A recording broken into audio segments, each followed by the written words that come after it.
पटोरिया से लाश जाई सभी के समाज जना के कुट जाई पटोरिया से लाश जाई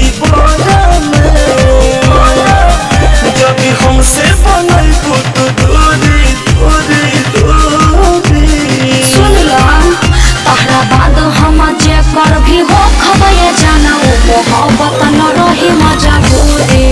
तहरा बाद हम जे कर भी हो खबे जाना वो मोहब्बत न रही मजा पूरी मोहब्बत न रही मजा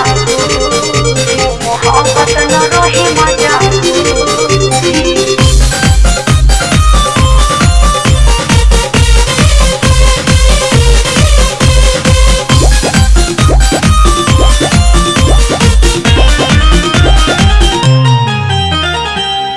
भल है सजाई बसेंगा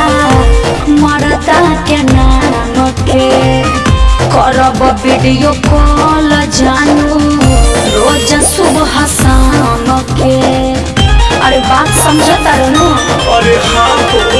भतारे के भात गोरी खूब खाइबू धीरे धीरे हमारो के तू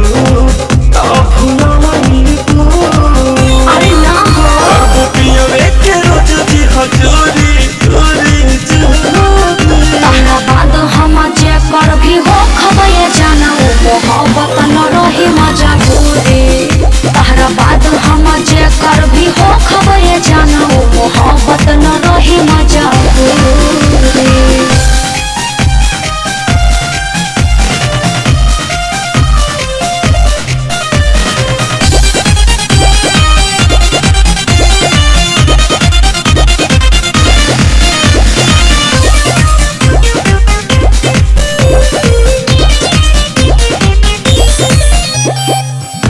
करेलो का चिंता